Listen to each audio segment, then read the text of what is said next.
Do aluno, CA, oitavo ano, Ensino Fundamental, volume 2, parte 1, Língua Portuguesa. O assunto é Situação de Aprendizagem 1, artigo de divulgação científica. Eu não vou ler os textos porque eles são longos e o vídeo vai ficar muito extenso. Então, para entender o assunto, vocês têm que ler o texto, não tenho preguiça, senão não vai adiantar nada as correções aqui, tá certo? O que é um artigo de divulgação científica? O texto de divulgação científica é um tipo de texto expositivo e argumentativo mais elaborado. São produzidos a partir de pesquisas, estudos aprofundados de teorias e os resultados de investigações sobre determinado assunto. Qual é a sua finalidade? Divulgar essas ideias, essas pesquisas, a fim de se tornarem conhecidas, divulgadas, ajudando a ampliar o conhecimento sobre o assunto e despertando o desejo para novas descobertas e estudos. Onde podemos encontrar um artigo desse tipo? Em revistas de divulgação científica, sites especializados, jornais e revistas quando o assunto é de interesse da população. Quais assuntos eles podem abordar? Qualquer assunto de interesse científico e de todas as áreas de estudo pode-se fazer um texto de divulgação científica estudando os escritos de Machado de Assis, até amebas ou planetas, história. Depende do seu interesse. Qual o público-alvo? Pessoas interessadas por esses assuntos, estudantes, cientistas, pesquisadores. Aí tem a foto do morcego, tal, e o texto, o estudo científico. O USP lidera a força-tarefa para descobrir as conexões entre as espécies. Tudo poderá prever consequências de desastres ecológicos, como o que está ocorrendo no Nordeste. O que leva um grupo de pesquisadores das instituições mais qualificadas do planeta a se unirem para estudar morcegos e suas relações com plantas? As descobertas desses cientistas, à primeira vista, sem muita importância, ganharam as páginas de uma das revistas mais relevantes do mundo nas áreas de ecologia e evolução, a Nature Ecology Evolution. Essa é a parte que eu achei mais interessante do texto. No entanto, o impacto da contaminação poderia ser calculado se houvesse um banco de dados com informações sobre os animais que vivem no local, bem como as relações que são estabelecidas entre as diferentes espécies. Foram dados desse tipo, neste caso, mostrando as interações entre morcegos e plantas registrados ao longo de 70 anos por centenas de naturalistas que deram origem ao estudo, compreendendo as regras de montagem de uma rede multicamadas continental. Nosso estudo mostra que é possível analisar como a extinção de espécies de animais e plantas afeta o equilíbrio de um ecossistema, alterando a biodiversidade em diversas regiões do planeta. As ferramentas computacionais e matemáticas que desenvolvemos para estudar as relações entre os morcegos e as plantas podem ser aplicadas a qualquer outro ecossistema. Completa o professor tal. Então, eu não vou ler o texto todo, não. Primeira parte para análise textual. Pela leitura feita até aqui, é possível responder à pergunta inicial do texto?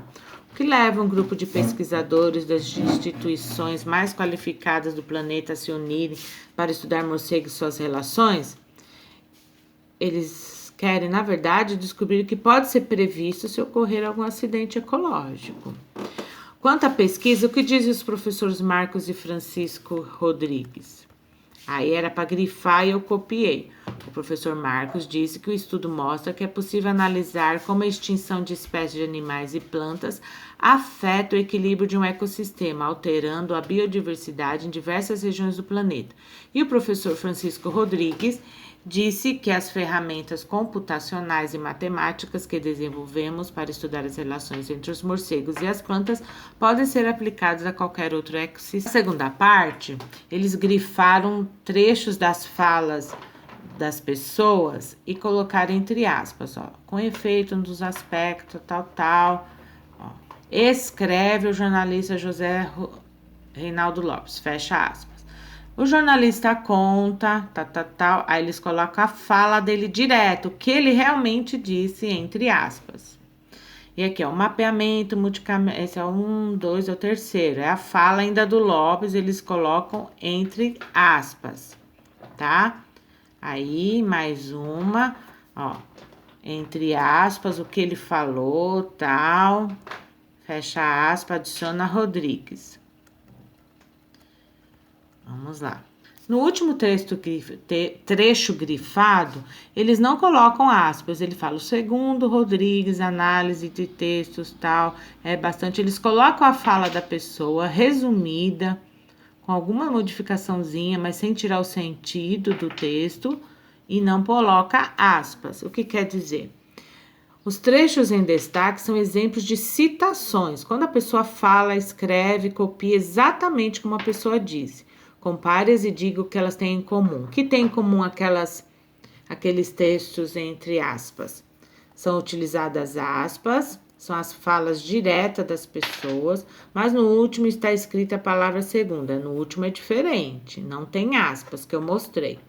Um dos trechos não segue o padrão de escrita dos demais. Esse trecho é um exemplo de paráfrase. É o último texto, aqui, ó. Ele põe como a pessoa disse, mas ele fez um resuminho, tá? Ele põe exatamente as palavras, exatamente o que a pessoa quis dizer, mas não exatamente nas palavras do Rodrigues. Ele pôs numa palavra do autor, é uma paráfrase, é um resuminho, tá? Terceira parada, no trecho em destaque, é uma curiosidade. Qual é a curiosidade? Lá você vai ver o texto destacado, é que eles se reuniram, tomaram as decisões num almoço, né? Essa é a curiosidade. Ela é importante pro texto? Não é tão importante, mas ela enriquece, ela deixa o texto mais rico, mais interessante para ser lido. Quando falamos de algo que gostamos muito, geralmente escolhemos palavras que expressam essa empolgação. No texto, no trecho, que partes que você acha que dão ideia de empolgação? Aí eu já risquei, ó. O mais incrível, ó como ele tá empolgado. Extremamente empolgante tentar entender, olha, deixa bem empolgante o texto. Após ter lido as 3 partes, volta à pergunta inicial, o que leva um grupo de pesquisadores? A preocupação em ajudar o planeta estudando o que já aconteceu para antecipar ações e soluções quanto a desastres ecológicos no futuro. Usando o mesmo estudo de camadas do morcego, pode ser aplicado em todo o ecossistema, em todos os outros, com outros animais. Com base na resposta anterior, complete o parágrafo a seguir. Um grupo de pesquisadores provenientes das instituições USP, do Centro de Conservação de Morcegos de Austin, nos Estados Unidos, se uniram para estudar morcegos e suas relações com plantas. Esse estudo revelou que os sistemas complexos são estudados no ICMC, tanto no campo de ecologia como em medicina, epidemiologia, ciências sociais e economia. Parte 4 mostra mais imagens, né? Aí vem as perguntas. Só imagens, né, que tem nessa parte 4. Pode ser considerado uma síntese essas imagens da parte 1 e 2 e 3? Sim, poderia, porque resume o estudo. Pode substituir a parte 1, 2 e 3? Não, né? Não, porque faltariam alguns detalhes importantes para o artigo, para a gente entender o artigo. Ele complementa, as imagens complementam, mas não pode tirar a escrita.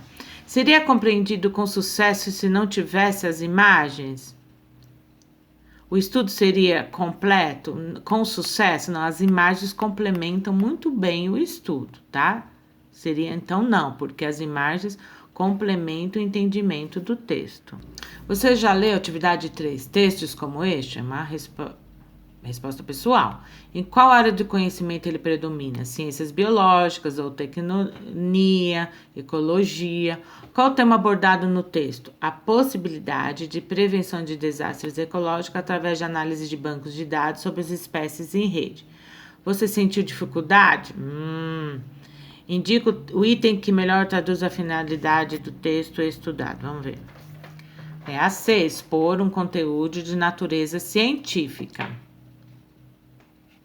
Quanto à linguagem do texto, modo verbal predominante foi o modo indicativo, o tempo verbal predominante é o tempo presente, qual variedade linguística foi a formal, a culta, quase não teve informal, a predominância da linguagem formal ou linguagem informal? Da formal. Teve a forma utilizada é formal, mas teve um pouco da informal, mas a mais utilizada foi a formal.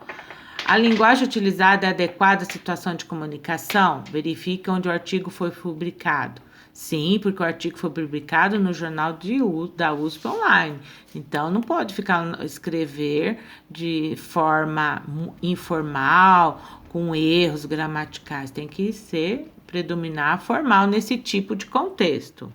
Quais as semelhanças que você observa? Então, é uma resposta pessoal também. Qual é a função do infógrafo? Aquelas imagens todas que se viu lá em cima. Apresentada ao final para a interpretação do texto, para o leitor poder visualizar e entender melhor o conteúdo do artigo. Para isso que serve. A produção textual eu já pedi para vocês, cada professor faz do seu jeito, era para vocês escolherem um desses temas aqui, tá bom? Fica até a próxima. Aguardo vocês.